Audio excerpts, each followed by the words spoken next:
Hello po sa inyong lahat mga ka-crypto. Ako po si Pinoy Crypto Trader at sa video na ito ay pag-uusapan po natin dito ang tungkol kay Fluky Ino. Ayon po sa mga crypto analyst, may posibilidad daw na tumaas ang presyo ni Fluky ng hanggang 200%. Pero teka, bago po tayo magdiwang, may isang importanteng kondisyon na kailangang mangyari para ito'y magkatotoo.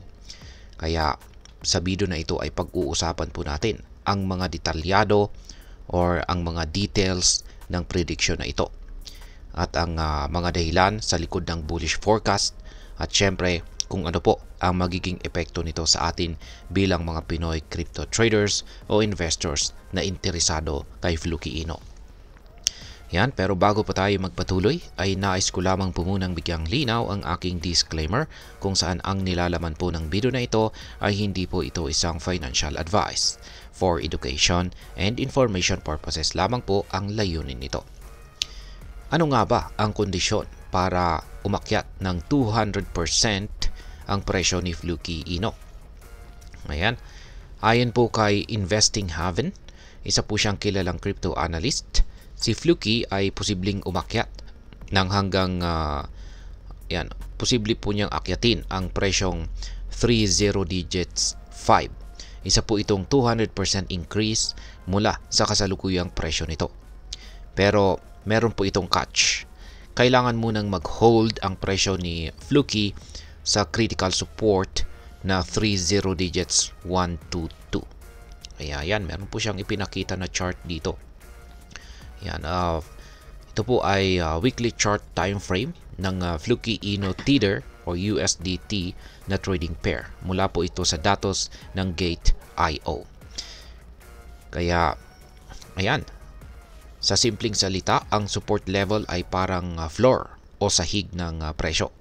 Kung hindi po ito mababasag, ibig sabihin ay malakas po ang demand at may potential ang coin na mag-pump pataas.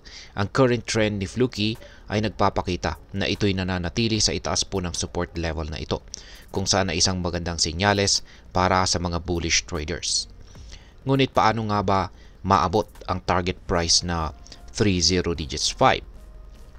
Ayon po kay Investing Haven, kailangan na magkaroon daw ng bounce mula sa support level na ito.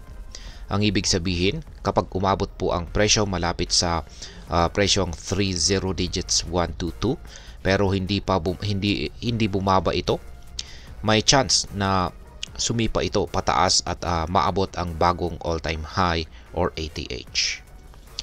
Ngayon ay ano naman po ang sinasabi ng ibang mga analyst? Ayan, hindi lamang po si Investing Haven ang optimistic kay Fluky.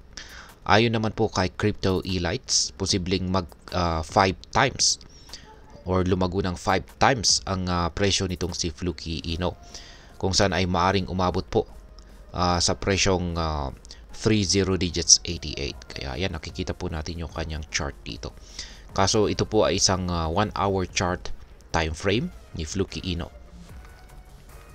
Ang forecast na ito ay base po sa technical analysis, isang paraan ng pagsusuri gamit po ang historical price data at mga chart patterns. Kaya ayan, meron po siyang chart patterns dito. Bukod dito ay si Master Kenobi naman ay isa na rin po siyang crypto analyst. Ayan naman po yung kanyang ibinahagi na chart dito. Siya naman po ay naniniwala na si Fluky ay nasa stage na maaring makaranas ng volatility o malaking galaw sa presyo. Sa kanyang analysis ay tinukoy po niya ang presyong 30 digits 21 at saka 30 digits 28 bilang mahalagang mga price level na kailangan po maabot bago umakyat sa bagong all-time high na presyo nito. Sa madaling salita, maraming eksperto ang nagsasabi na si Fluky ay may potensyal para sa malaking rally.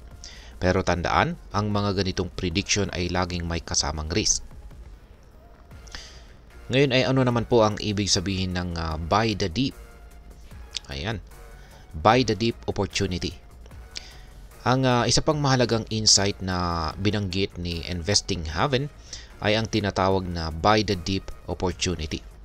Kapag ang presyo po ng isang coin ay bumagsak ng kaunti pero nananatili sa itaas ng support level, maraming traders ang nagkakaroon po ng confidence na bumili. Si Fluky, ang kasalukuyang presyo niya, ang kanyang kasalukuyang presyo ay maaring makita ng mga investors bilang isang magandang pagkakataon para makabili habang mura pa ito. Ganito po ang simpleng analogy. Parang sales sa mall. Kapag nakita mong mura ang presyo ng isang bagay na may mataas na demand, magandang pagkakataon itong bilhin bago pa ito maging mahal muli. Ayan. Ngayon ay ano naman po ang maaring maging epekto nito para sa atin bilang mga Pinoy crypto traders or investors na interesado kay Fluky Ino. Una ay kung ikaw po ay nag-i-invest kay Fluky o nagpaplanong bumili, maganda pong pag-aralan ang kasalukuyang galaw ng presyo. Ang presyo nito na nananatili sa itaas po ng 3 zero digits 122 ay maaring sinyalis na may potensyal ang coin para sa future gains. Pero mahalaga po ang tamang diskarte. Pangalawa, ang mga ganitong bullish predictions ay nagbibigay po ng optimism sa crypto market kahit na may bearish sentiment sa kabuuan. Kapag nagkakaroon po ng malalaking rally sa isang coin tulad ni Fluky, madalas na naapektuhan din nito ang presyo ng iba pang mga cryptocurrencies. Pangatlo, dapat po nating tandaan na ang pag-invest sa crypto ay laging may risk. Hindi porket sinabi ng analyst na tataas ang presyo, mangyayari ito agad. Malaga po ang diversification at huwag mag-invest ng higit sa kaya mong mawala. Ngayon ay ano naman po ang aking masasabi tungkol dito? Si Fluky ay nananatiling isang speculative investment. Kung ikaw ay isang Pinoy crypto trader na handang sumugal para sa potential gains, si Fluky ay maaring maging isang magandang opsyon. Pero tandaan, laging maging maingat. Gamitin po ang mga predictions bilang gabay, pero gawin ang sariling research bago po magdesisyon. Sa tingin ko, si Fluky ay isang coin na dapat bantayan, lalo na ngayong may bullish sentiment ito. Kung mag-hold ito sa support level nito, may chance talaga na umakyat ang presyo nito ng malaki. Pero kapag bumagsak ang presyo nito sa ilalim ng support level, kailangan po tayong maghanda sa posibleng losses.